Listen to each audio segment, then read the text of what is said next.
Dear student, बहुत स्वागत है आपका मेरे चैनल मैथ्स विद प्रदीप में। और आप देख रहे हैं इस समय एनसीईआरटी की क्लासेस। एनसीईआरटी में मैं आजकल काम कर रहा हूँ। एनसीईआरटी क्लास 6 पर बात हो रही है इस समय। क्लास 6 की मैथ के बारे में चर्चा हो रही है और अभी तक हमने 2 लेसन पर काम किया। जो तीसरा लेसन है आपका वो है संख्याओं के साथ खेलिए, प्ले विथ नंबर्स। मज़ेदार टॉपिक है, खेलना है आपको। बताओ, संख्याओं के साथ खेला जा सकता है। अब खेलना में क्या क्या करना पड़ेगा इन संख्याओं के बारे में कि हम तमाम छोटी छोटी बातों को समझने का प्रयास करें कि उसमें क्या क्या मिलने जा रहा है ना। तो एक एक पॉइंट पर चर्चा हम करते चलेंगे और हम आपसे कहेंगे कि एक बार किताब को ज़रूर पढ़ लीजिएगा, है ना। लिंक मैंने दे रखा है, उस लिंक पर जाएंगे तो पहले खुल नहीं रहा था लेकिन अब खुलने लगा है, ज़रूर देख लीजिएगा। तो उससे क्या होगा कि उन तमाम चीज़ें, क्योंकि पूरा वर्ड टू वर्ड तो हम बोल नहीं सकते, या तो मैं देख करके बोलता तो मैं पढ़ देता, लेकिन अब चूँकि गणित ऐसे पढ़ी नहीं जा सकती है तो उसके जो की पॉइंट सारे हैं वो मैं बता दे रहा हूँ। उसके बाद एक बार आप उस किताब को पढ़ लीजिए। मेरा दावा है कि आपको पूरी की पूरी बात एक साथ समझ में आ जाएगी। ठीक है, तो हम एक एक पॉइंट पर चर्चा करते हैं। जैसे एक पॉइंट वहाँ पे आया हुआ है, गुणनखंड और गुणज क्या है। एक चीज़ है गुणनखंड, जैसे संख्याएं जो हमारी होती हैं तो उसके अंदर गुणनखंड क्या होता है और गुणज क्या होता है। गुणज, ये 2 शब्द हैं, इनके बारे में समझना है। ठीक है, तो आइए गुणनखंड क्या होता है। जैसे मान लीजिए एक संख्या आप लेते हैं 6, तो इसको आप तोड़ते हैं कि 6 किस किस से विभाजित हो सकता है। 6 हमारा किन किन संख्याओं से विभाजित होगा, तो हम पाते हैं कि भाई 1 से कट जाएगा, 2 से कटेगा, 3 से कटेगा, 6 से कटेगा। तो ये जो आपको संख्याएं नजर आ रही हैं 1 2 3 6, ये संख्याएं गुणनखंड कहलाती हैं। यानी ये 6 का ये गुणनखंड कहलाती है और 6 फिर क्या है, ये गुणज कहलाता है। यानी 2 का गुणज है 6, 3 का गुणज है 6, 6 का गुणज है 6, 1 का गुणज है 6। यानी क्या होता है, एक प्रत्येक संख्या का गुणज होती है और वह संख्या स्वयं खुद का भी गुणज होती है ना। 2 बातें ध्यान में रखना होगा। तो यानी अब गुणनखंड में अगर हम इस 6 के उदाहरण से लिखना चाहें तो 1 2 3 6 हम यहाँ लिख सकते हैं गुणनखंड, और गुणज क्या रहेगा 6। यानी 6 गुणज अगर है तो उसमें 1 2 3 6 उसके गुणनखंड कहलाते हैं। यानी वह संख्या किन किन संख्याओं से विभाजित होती है वो उसका गुणनखंड कहलाती है। ऐसे और भी संख्या ले सकते हैं आप। हमने लिया मान लो 24, 24 नहीं लेते, कुछ और ले लेते हैं 48। अब 48 लिए तो 48 किन किन संख्याओं से कट जाएगी। अब 48 संख्याओं काटने का तरीका मैं बताऊं कि जैसे मान लो 1 से कटेगी तो इसका मतलब 48 से भी कटेगी। तरीका देखिए लिखने का तरीका, तो इससे ये जल्दी से पता चल जाएगा कितनी संख्याओं से कटेगी। हालांकि मैं एक तरीका और बताऊंगा जो कि कक्षा 6 के लिए नहीं रहेगा, वो कंपटीशन के बच्चों के लिए रहेगा कि अगर यह पूछ लिया जाए कि 48 कितनी संख्याओं से कट जाएगी, इनके गुणनखंडों की संख्या बता दीजिए, तो वो संख्या में निकालने का एक तरीका बता दूंगा। फिलहाल पहले तो आप ये देखिए कि 48 है तो 48 1 से कटेगा, 48 से भी कटेगा, 48 2 से भी कटेगा। 2 से कई बार में कटेगा, 24 बार में, तो इसका मतलब 24 भी इसका गुणनखंड होगा। बस ऐसे लिखते जा रहा हूँ। 48 3 से कटेगा, हाँ जी कटेगा, तो 3 से कई बार में कटेगा, 12 बार में कटेगा, तो 12 भी इसका एक गुणज होगा। 48 4 से कटेगा, हाँ जी कई बार में कटेगा, सॉरी 12 नहीं, यहाँ 16 होना चाहिए था क्योंकि 16 3 48 और ये हो गया। अब 4 4 तो 12 से भी कट जाएगा, 12 चौक 48। ये 5 से नहीं कटेगा 48, इसे 5 नहीं लिखना है तो 6 लिखना है, और 6 से अगर कटेगी तो 6 8 48 होता है, और 7 से कटेगा नहीं है। तो इस तरह से आप देख सकते हो 1 2 3 4 5 6 7 8 9 10 11, कितने का संख्या, 1 2 3 4 5 6 7 8 9 10, 10 संख्याओं से कट रहा। तो यह 48 कितनी संख्याओं से कटा, 10 संख्याओं से कटा। ये 10 की 10 संख्याएं इस 48 का गुणनखंड कहलाएंगी, क्योंकि इन संख्याओं से 48 कटता है और ये 48 क्या कहलाएगा, इन संख्याओं का गुणज कहलाएगा। अच्छा, अब यहीं पे एक बात और आती है, सीमित असीमित, कि ये जो 48 है इसके गुणनखंड की संख्या सीमित होती है। मतलब सीमित का मतलब फाइनाइट होती है, उसे गिना जा सकता है कि कितनी संख्याओं से विभाजित होती है। लेकिन 8 के गुणज 48 है तो 8 का गुणज 48 ही नहीं है, 8 के गुणज बहुत सारे हो सकते हैं, ध्यान रखिएगा। तो 8 के गुणज 48 ही नहीं है, 8 के गुणज बहुत सारे हो सकते हैं। 8 जरूर 48 का गुणनखंड है, लेकिन 8 जो गुणनखंड है 8, ये तमाम सारे गुणज इसके हो सकते हैं। यानी गुणनखंडों की संख्या सीमित होती है, लेकिन गुणज की संख्या असीमित होती है। यानी अब जैसे कोई 4 संख्या, कोई कह दे 4, अब 4 से कितनी संख्याएं कटेंगी? सीधी सीधी बात, अनंत संख्याएं कटेंगी। 5 से कितनी संख्याएं कटेंगी? अनंत संख्याएं कटेंगी। यानी 5 के अनंत गुणज हो सकते हैं, ठीक है, लेकिन किसी संख्या के जो गुणनखंडों की संख्या होती है वह सीमित होती है। अब हम आपको बता दें कि इसको, ये संख्या को गिनने का एक और तरीका है कि कैसे हम ये बता पाएंगे, क्योंकि ऐसे करने में तो टाइम लग जाएगा। अभी तो 48 मैंने छोटी संख्या ले रखी है, अगर मैं बड़ी संख्या लेता तो गिनना आसान नहीं होता। तो उसको गिनने का एक तरीका होता है, अलजेब्रिक मेथड है, एक फार्मूला बना हुआ है, आप यहाँ देख सकते हैं। गुणनखंडों की संख्या, तो अगर मान लीजिए किसी संख्या को आपने फैक्टराइज किया, फैक्टराइज करने के बाद अगर आया वो कि x पावर a गुणा y पावर b गुणा z पावर c, कोई गुणनखंड, तो उसकी संख्या आपकी हो जाएगी a प्लस 1, b प्लस 1 और c प्लस 1। इस तरह से आगे गुणा कर देंगे तो यह आपकी गुणनखंडों की संख्या मिल जाएगी। मैं उदाहरण के साथ समझाता हूँ। जैसे मान लो 48 हमारे पास है, तो 48 को हम पहले फैक्टराइज करते हैं ऐसे। तो ऐसे करना आसान होता है, मतलब इसकी अपेक्षा तो आसान होता है, ये वो तो बहुत हार्ड हो जाता है। अगर कोई बड़ी संख्या ले ले, 1228 ले ले, तो अब उसको काटने में तो बहुत टाइम लगेगा, कितनी कितनी संख्याओं से कटेगा, लेकिन ये करना आसान होगा। तो 2 से हम काटते हैं तो ये हुआ 24, फिर 2 से काटते हैं तो हुआ 12, फिर 2 से काटते हैं तो हुआ 6, फिर 2 से काटते हैं तो ये हुआ 3, और फिर आपको 3 से काटना है। यानी 1 2 3 4, यानी हम इसको लिख सकते हैं 2 पावर 4 इंटू 3 पावर 1, लिख सकते हैं 2 पावर 4 इंटू 3 पावर 1। अब इसका पावर 4 है तो हम क्या करेंगे 4 प्लस 1, इसका पावर 1 है तो क्या करेंगे 1 प्लस 1, बस इन्हीं को गुणा कर देना। अब 4 1 5 और गुणा 1 1 2। आप कह सकते हैं कि यह 48 कुल 10 संख्याओं से विभाजित होगा। ठीक है ना मजेदार बात। तो इस तरह से सोचना थोड़ा सा मुश्किल होता है, लेकिन ऐसे थोड़ा सा आप जल्दी कर सकते हैं। तो ये गुणनखंडों की संख्या बताने का तरीका होता है। अब अगर आप देखते हैं तो अब गुणनखंड है, तो फिर अब आता है सार्वगुणनखंड। क्या है सार्वगुणनखंड? का मतलब होता है कि जो दोनों में शामिल हो। जैसे दो संख्याएं हैं, सपोज करिए कि मैंने यहां पर लिया 8, तो 8 किससे किससे कटा? 1 से कटता है, 8 से कटता है, 2 से कटता है, 4 से कटता है, 3 से नहीं कटता। यानी 1 2 4 8 है ना, इतनी संख्याओं से 8 कट सकता है। ठीक, अब एक और संख्या ले लेते हैं। मान लीजिए हमने वो संख्या लिया, क्या ले लो 18।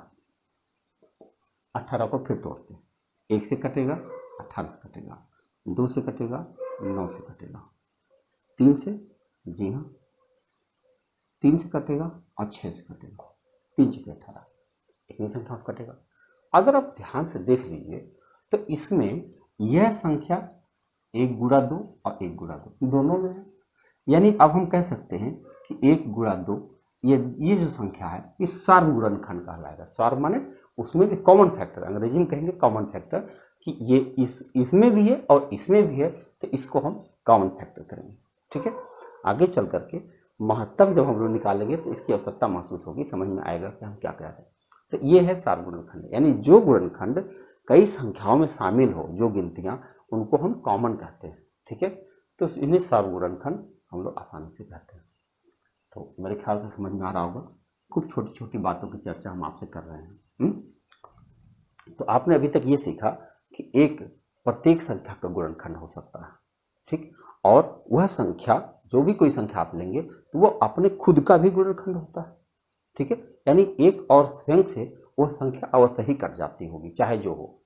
तब यहाँ से हम लोग पहुंचेंगे भाज्य अभाज्य की तरफ। ठीक है ना, अब देखो भाज्य क्या है, संख्याओं के साथ हम लोग खेल रहे हैं, तो अब भाज्य समझना पड़ेगा। भाज्य को अंग्रेजी में कंपोजिट नंबर भी कहते हैं।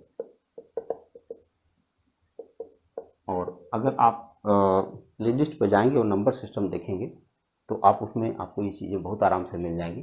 अभी तो मैं क्लास 6 के लिए काम कर रहा हूँ। तो भाज्य संख्या ऐसी होती हैं जो स्वयं से कटती हैं और एक से कटती हैं, इसके अलावा भी और संख्याओं से भी कट जाती है, उन्हें हम भाज्य कहते हैं। यानी कह सकते हैं आप कि एक और स्वयं के अतिरिक्त अन्य से भी विभाजित होती हैं, अन्य से भी विभाजित होती हैं, तो हम उसे कह सकते हैं भाज्य।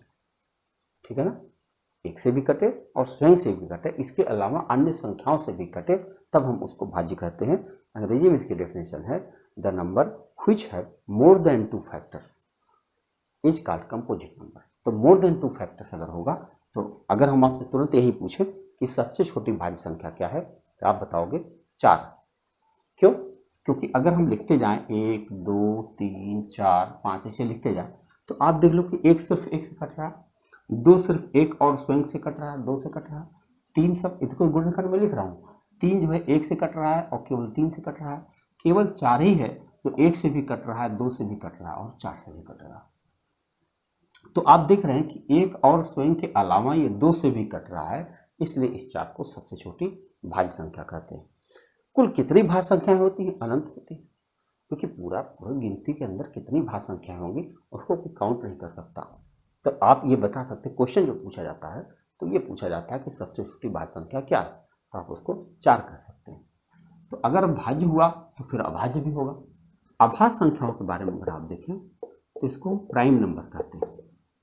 प्राइम नंबर, ये प्राइम नंबर क्या होता है कि जो एक और स्वयं के अलावा किसी से नहीं करता, ऐसी संख्याओं को हम प्राइम नंबर कहते हैं। एक और स्वयं के अतिरिक्त अन्य से न विभाजित, करता ही नहीं, एक और स्वयं के अलावा किसी संख्या से नहीं विभाजित होता है। जैसे सबसे छोटी भाज्य संख्या कौन है? 2। अब 1 क्यों नहीं? सवाल है ना कि 1 क्यों नहीं? दरअसल 1 जो है वो हमारी डेफिनेशन में सेट नहीं हो रहा। The number which have more than 2 factors is called composite number, और the number which have only 2 factor is called prime number. यानी 2 फैक्टर से कम तो होना ही नहीं चाहिए, एक और स्वयं। तो अब चूंकि 1 जो है उसके पास एक ही फैक्टर है, एक ही है जो स्वयं भी है और एक भी है, तो इसलिए वह 1 को ना हम भाज्य में रखते हैं ना अभाज्य में रखते हैं, वो चला जाता है, सिर्फ नेचुरल नंबर है। तो सबसे छोटी भाज्य संख्या 2 है। 2 क्यों है? देखो इसका एक फैक्टर 1 है, एक फैक्टर 2 है, इसके अलावा यह 2 किसी और से नहीं काटता, तो इसलिए 2 को सबसे छोटी भाज्य संख्या कहते हैं। अब 2 सबसे छोटी भाज्य संख्या है और एकमात्र सम अभाज्य संख्या है, एकमात्र सम। इसके अलावा जितनी अभाज्य संख्याएं होती हैं सब की सब वो विषम संख्याएं होती हैं, लेकिन 2 एकमात्र सम संख्या है जो अभाज्य संख्या भी है। बताओ अभाज्य संख्याओं की पहचान कैसे किया जाए? तो इसके लिए 20वीं शताब्दी की 3री शताब्दी पहले, माने कि ईसा पूर्व 3री शताब्दी में यूनानी वैज्ञानिकों ने यह तय किया था कि अगर हम इसको जानना चाहें कि कौन कौन अभाज्य है 1 से 100 तक की गिनती में, तो हम उसे जान सकते हैं। तो इसके लिए हम एक प्रयोग करके दिखाते हैं, जो अपने हम नंबर सिस्टम में भी करके दिखाए थे। तो इसके लिए हमें 100 तक गिनती लिखनी पड़ेगी। मैं लिख रहा हूँ और फिर बताता हूँ आपको। देखते हैं, यहाँ पर मैंने देखा कि 1 से लेकर 100 तक गिनती लिखी है और हमें खोजना है कि इसमें से अभाज्य संख्याएं कौन कौन है। तो सबसे पहले हम 1 को हटा देंगे क्योंकि ये अभाज्य संख्या नहीं है, हम लोग चर्चा कर चुके हैं। और 2 सबसे पहले अभाज्य संख्या है, 2 सबसे छोटी अभाज्य संख्या, इसलिए 2 है ये। अब क्या करना है हमको कि 2 अगर सम अभाज्य संख्या है तो 2 से विभाजित होने वाली कोई भी संख्या अभाज्य नहीं हो सकती है, तो उन सभी संख्याओं को हम हटा देंगे। तो देखो 2 से विभाजित होने वाली ये संख्याएं हैं, मैंने इसको हटा दिया। 2 से विभाजित होने वाली ये सारी संख्याएं हैं, हमने हटा दिया। ये सारी संख्याएं 2 से विभाजित होने वाली हैं, तो इनको हमने हटा दिया। देखो ये निकाल दिया। अब अगली अभाज्य संख्या 3 है। अगर अभाज्य है संख्या 3, अब 3 से विभाजित होने वाली कोई भी संख्या अभाज्य नहीं हो सकती है, तो हम 3 से कटने वाली सभी संख्याओं को हटाने जा रहे हैं। तो 3, 6, 9, 12, 15, 18, 21, 24, 27, 30, 33, 36, 39, 42, 45, 48, 51, 54, 57, 60, 63, 66, 69, 72, 75, 78, 81, 84, 87, 90, 93, 96, 99। आपने देखा 3 से विभाजित होने वाली सभी संख्याओं को हमने हटा दिया। अब अगली अभाज्य संख्या है 5। अब अगर 5 अभाज्य है तो 5 से विभाजित होने वाली कोई भी संख्या अभाज्य नहीं हो सकती है, तो 5 से विभाजित होने वाली सारी संख्याओं को मुझे हटाना है। तो ये देखो मैंने हटा दिया, 5 से विभाजित होने वाली सभी संख्याओं को हमने हटा दिया। अब आप पूछ सकते हैं कि कहाँ तक ये चेकिंग करेंगे, कितने नंबर्स तक चलेंगे। दरअसल जहाँ तक संख्या हमने ले रखा होता है उस संख्या के वर्गमूल तक हमको जाना होता है। जैसे हमने 100 तक गिनती लिख रखी है तो 100 का वर्गमूल 10 होता है, केवल 10 तक हमें चेकिंग करनी है। और 10 में भी क्या बचा हुआ, केवल 7, केवल 7 की चेकिंग करेंगे और ये हमारा आखिरी चेकिंग है। तो 7 से कटने वाली सभी संख्याओं को मुझे हटाना है, मैं हटा रहा हूँ। तो 7, 14, 21, 28, 35, 42, 42, 49, 56, 63, 70, 77, 84, 91, 98। तो आपने देखा कि 7 से कटने वाली भी संख्या हमने हटा दिया। अब जो संख्याएं बची हुई हैं इस समय सभी की सभी अभाज्य संख्याएं हैं, यानी हम उनको सर्किल बना के आपको दिखा रहे हैं।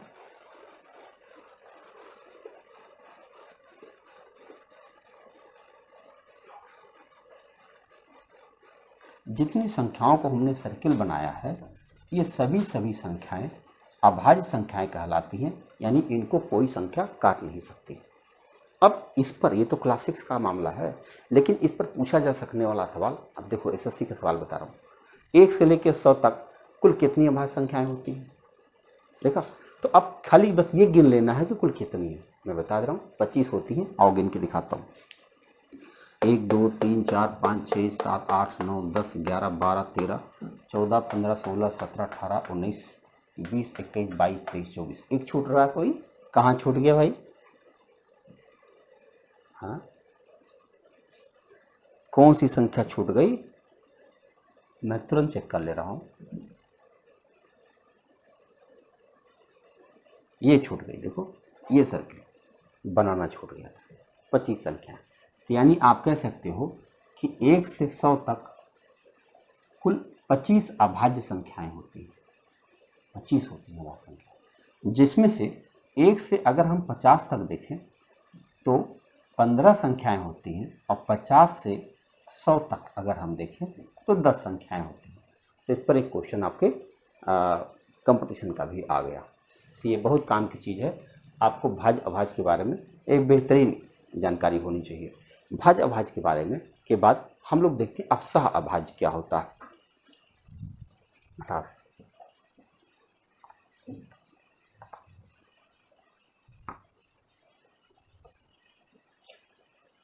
सह अभाज्य होता है कोप्राइम,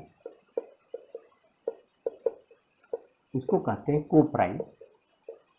क्या जरूरत पड़ती है कोप्राइम की? कोप्राइम ऐसी संख्याएं होती हैं, एक ऐसी संख्याओं का समूह होता है, संख्याओं का ऐसा समूह होता है जिनका जो क्या नाम है, सार्व गुणनखंड 1 होता है, यानी कॉमन फैक्टर 1 होता है। अब हम ऐसे कह सकते हैं कि ऐसी संख्याओं का समूह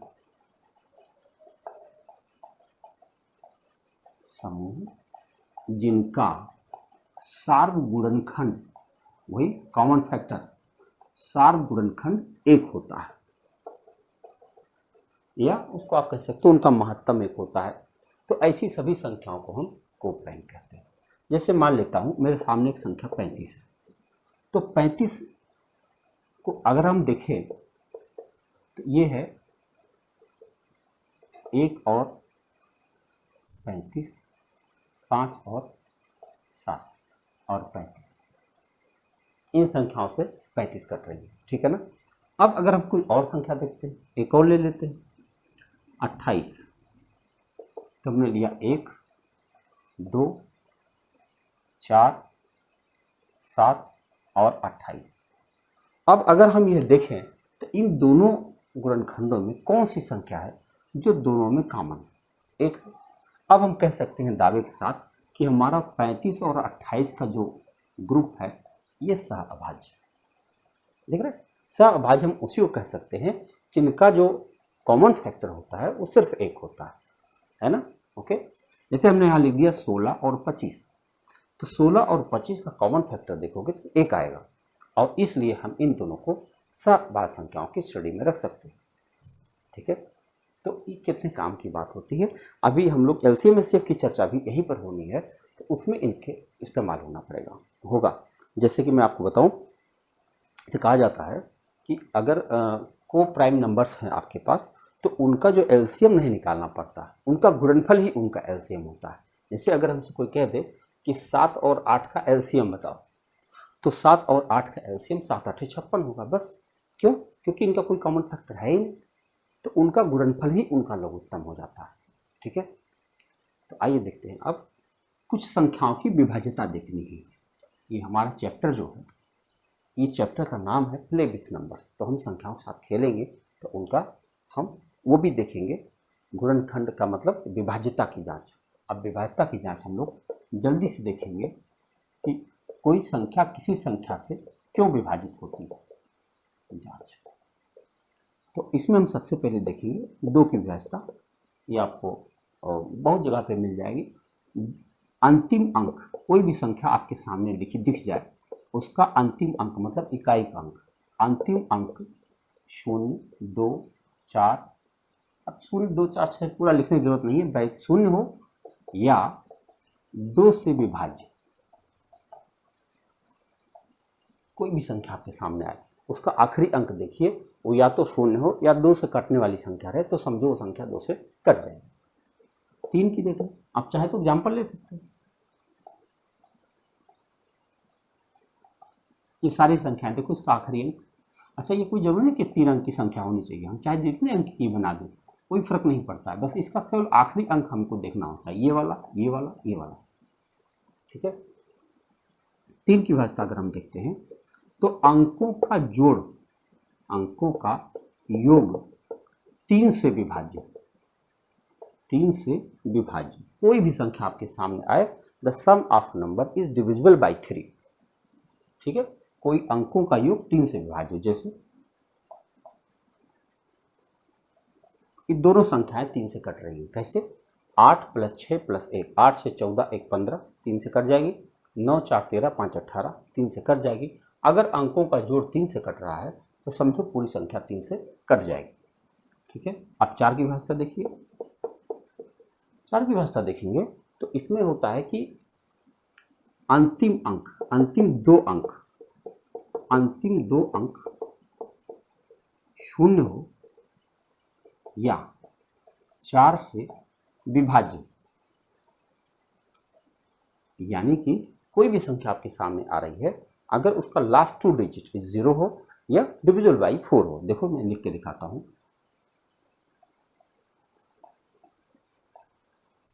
देखो इसका आखिरी 2 अंक ध्यान से देखिए, इसका आखिरी अंक 2 0 है, इसका आखिरी 2 अंक 12 है। तो ये देखो, या तो दोनों अंक 0 हो या तो दोनों अंक 4 से कटने वाली संख्या हो। तो इन संख्याओं को हम कह सकते हैं कि ये 4 से विभाज्य है। तो इन सभी विभाज्यताओं को हम लोग देख लेते हैं। 4 की विभाज्यता देखा, अब देखिए 5 की विभाज्यता क्या है। 5 की विभाज्यता में क्या होता है कि दी गई संख्या का अंतिम अंक 0 हो या 5 हो, अंतिम अंक 0 हो या 5 हो, बस कोई भी संख्या लिखी रहे। देखो ये दोनों संख्या हमको सिर्फ आखिरी गिनती देखनी होती है, बस अंतिम संख्या या तो 0 हो या तो 5 हो, तो ये संख्या 5 से विभाजित हो जाती है। अब 6 की विभाज्यता देखिए। 6 की विभाज्यता में क्या है, 6 अब आगे ऐसी संख्या है कि वो 2 से भी कट रही है, 3 से भी कट रही है। तो क्या करें, आप बिल्कुल कह सकते हैं कि जो संख्या 2 तथा 3 दोनों से विभाजित होगी वो 6 से जरूर कट जाएगी। कोई भी संख्या ले लो आप, जो 2 से भी कटे और 3 से भी कटे, तो वो संख्या 6 से विभाजित हो जाएगी। दिखाता हूँ, जैसे मैंने लिया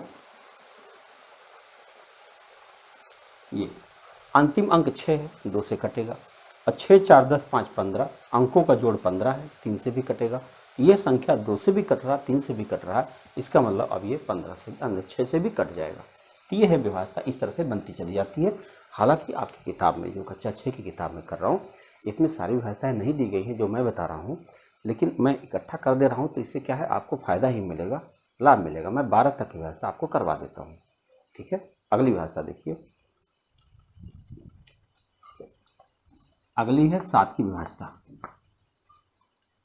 दरअसल 7 की व्यवस्था ऐसी होती है कि वो 2 प्रकार की होती है, एक लिमिटेड होती है, एक यूनिवर्सल होती है। लिमिटेड का मतलब हुआ कि संख्याओं का एक खास क्रम होता है जो 7 से विभाजित होता है, और दूसरी है जो उसके साथ उसको सार्वभौमिक बना देता है। 7 की व्यवस्था देखो, तो 7 की व्यवस्था में पहले मैं लिमिटेड लिख रहा हूँ। अगर किसी अंक को लगातार 6 बार लिख दिया जाए तो वह संख्या 7 से विभाजित हो जाती है। कोई भी संख्या हो, लगातार 6 बार लिख दिया जाए, कोई भी संख्या लगातार 6 बार लिख दिया जाए, चाहे जिस संख्या को आप लगातार 6 बार लिख देंगे वह संख्या 7 से कट जाएगी। भाग देकर चेक कर सकते हैं। ऐसे ही किसी 2 अंक की संख्या को, चाहे जिस 2 अंक की संख्या को लगातार 3 बार लिख दीजिए। जैसे मैं लिख दिया 25 25 25, 51 51 51, 83 83 83, कुछ भी लिख दिया। किसी भी 2 अंक की संख्या को लगातार 3 बार लिख दीजिए तो वह संख्या 7 से जरूर कट जाती है। ऐसे ही किसी 3 अंक की संख्या को लगातार 2 बार लिख दिया जाए, किसी भी 3 अंक की संख्या को, जैसे 521 521, 417 417, कुछ भी लिख रहा हूँ, मतलब मैं सोच के नहीं लिख रहा हूँ, 628 629 629। तो इस तरह की सभी संख्याएं 7 से जरूर कटती हैं, आप भाग देकर चेक कर सकते हैं। लेकिन ये संख्याओं का एक खास क्रम है जो हरदम दिखाई नहीं पड़ता है, तो इसके लिए एक आपको डेफिनेशन भी जानकारी होना चाहिए। तो डेफिनेशन से क्या होगा, उस सब पर काम करेगा। ठीक है, तो डेफिनेशन क्या है, ये है कि कोई भी संख्या दी जाए उसके अंतिम अंक को दोगुना करके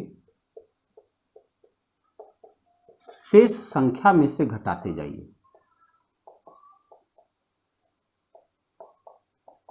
कब तक घटाना है, जब तक 0 अथवा 7 से विभाजित होने वाली संख्या ना मिल जाए। इसका क्या मतलब है, कोई भी संख्या उठा लो आप और उसमें यही नियम लागू कर दो कि सबसे अंतिम अंक को दोगुना करो और उसको बाकी संख्या में से घटाते जाओ। ये तब तक ऐसा करना है जब तक 7 0 अथवा 7 से कटने वाली संख्या ना मिल जाए। तो अगर ऐसा आप कर पाते हैं तो देखेंगे कि अंत में आपको पता चल जाए कि ये संख्या 7 से कटेगी कि नहीं कटेगी। मैं चेक करके दिखाता हूँ। सपोज करिए कि मैंने 83 83 83 लिख दिया। मैं चेक करना चाहता हूँ कि क्या ये संख्या 7 से कटेगी। अब देखो कैसे करना होता है, अंतिम अंक को दुगुना करा, 3 दूनी 6, और 6 को इसमें से घटाना, इसमें से, इस 3 को अब छोड़ दीजिए, 8 में से 6 घटाए 2, और बाकी संख्याएं ऐसे उतर जाएंगी। अब इसका दुगुना होगा 4, अब इसमें से घटाएंगे, घटाते जाइए का मतलब तब तक घटाते जाइए जब तक 0 ना मिल जाए या 7 से कटने वाली संख्या ना मिल जाए। फिर घटा रहा हूँ, 13 में से 4 घटाए 9, यहाँ बचेगा 7, ये रहा 83। अभी भी नहीं पता चल रहा, अब इसका दुगुना करेंगे, 9 दूनी 18, अब 18 इसमें से घटाएंगे तो यहाँ पे आ गया 9, यहाँ 1, यहाँ 8। अगर आप देखें तो 7 से कटने वाली संख्या अब आपको दिखने लगी, 7 1 के 7, 7 1 के 7 और 7 7 49। लेकिन मान लो मैं नहीं देख रहा हूँ तो 9 दूना 18, 18 भी घटा दो इसमें से, 11 में से 8 गया 3, 7 में से, अब देखो 63 दिख गया। 63 7 से कटने वाली संख्या है। आप कह सकते हो कि भाई इतना बड़ा हम प्रयोग करेंगे, इससे बढ़िया 7 से भाग देकर चेक कर लेंगे। कर लो भाई, कोई रोक नहीं रहा। लेकिन जो नियम है ये इस तरह से, इससे बड़े जल्दी से पता चल जाता है ना। और भी संख्याएं, कोई जरूरी नहीं कि इतनी डिफिकल्ट संख्याएं मिलेंगी आपको, तो बहुत आसानी से पता चल जाता है ना। तो ये है 7 से विभाजित होने वाली संख्या। 8 की देख लीजिए,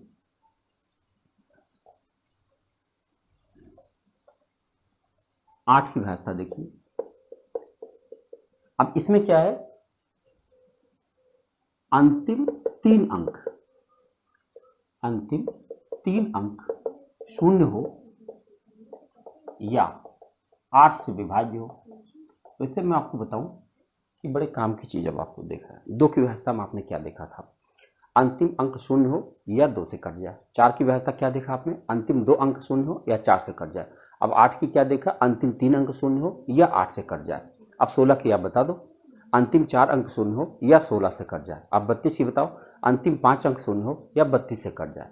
अब 64 की बताओ, अंतिम 6 अंक शून्य हो या 64 से कट जाए। तो अब आप देख सकते हो कि कहाँ तक जा सकते हो, जहाँ तक जा सकते हो वहाँ तक ये संख्याएं आपका साथ देंगी, ठीक है ना।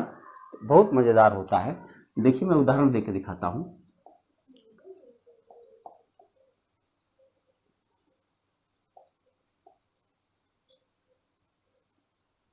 ये दोनों संख्याएं 8 से कट रही हैं। कैसे? अंतिम 3 अंक शून्य है इसलिए 8 से कट रही हैं, और यहाँ अंतिम 3 अंक देखो 8 के 8, अब 6 बचेगा 64, 8 8 64, तो दोनों संख्याएं 8 से कट जा रही हैं। अंतिम 3 अंक चेक कर लिए, ठीक है। अब 9 की व्यवस्था देखो, जैसे 3 की थी ना, अंकों का योग 3 से कट जाए, ऐसे ही 9 की है, अंकों का योग 9 से विभाजित हो जाए। अंकों का योग 9 से विभाजित हो जाए,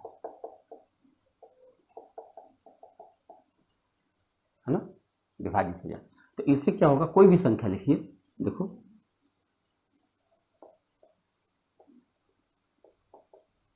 इन संख्याओं को देखिए, जोड़ कर देखो, 8 6 14 4 18, 7 3 10, 5 15, 3 18। तो इन संख्याओं को आप देखिए तो कितने आसानी से हम देख सकते हैं कि संख्या 9 से कट जा रही है। 10 की व्यवस्था बहुत आसान है। कैसे? 10 की व्यवस्था में क्या है कि अंतिम अंक शून्य हो, बस।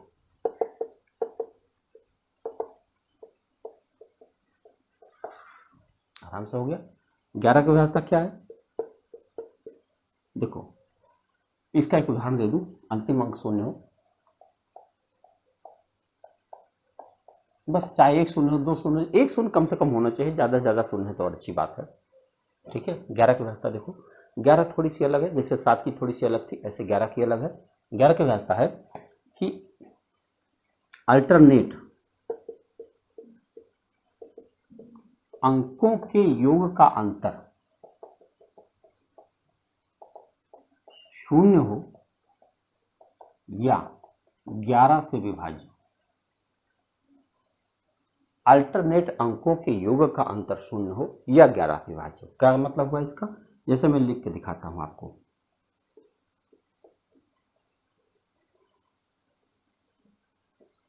जैसे ये संख्या है आपके सामने, तो मैं कह सकता हूं कि संख्या 11 से कट रही है। कैसे? अल्टरनेट अंक ले लो, 7 5 12, 12 8 20, और ये क्या है 6 3 9।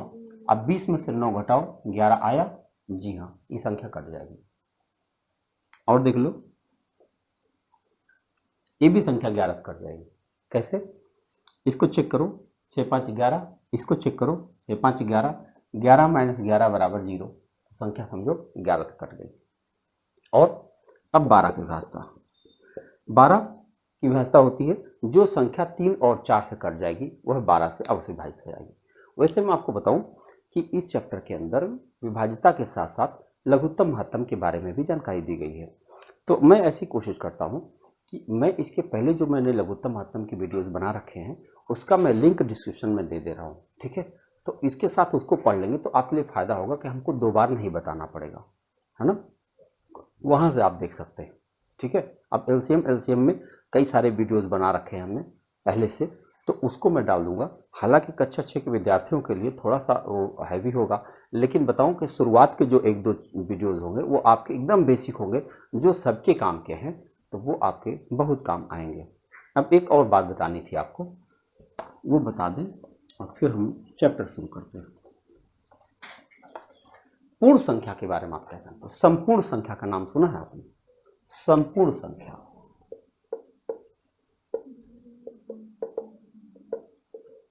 परफेक्ट नंबर कहते हैं, परफेक्ट नंबर। एक ऐसी जानकारी है कि ये टेट में पूछा गया था तो कई सारे लोग परेशान हुए कि ये क्या होता है, संपूर्ण संख्या किसे कहते हैं। तो ये बड़े काम की चीज़ है, कक्षा 6 में दिया गया है, बड़े काम की चीज़ है। संपूर्ण संख्या क्या होती है, इसकी डेफिनेशन खूब दिमाग में रख लीजिए। ऐसी संख्या जिनके गुणनखंडों का योग संख्या से दोगुना हो। देखो, ऐसी संख्या जिसके गुणनखंडों का योग संख्या से दोगुना हो, उसे संपूर्ण संख्या कहते हैं। याद रख लीजिए, इस बात को पूछा गया था 4 विकल्प दे करके कि इसमें से संपूर्ण संख्या कौन है, और कई सारे विद्यार्थी नहीं कर पाए थे। तो इसमें आपको एक संख्या मिलेगी 6 और एक संख्या मिलेगी 28। ये संपूर्ण संख्याओं का उदाहरण मैं करके दिखाता हूँ। 6 मतलब क्या हुआ, किससे किससे कटेगा, 1 से कटेगा, 2 से कटेगा, 3 से कटेगा और 6 से कटेगा ना।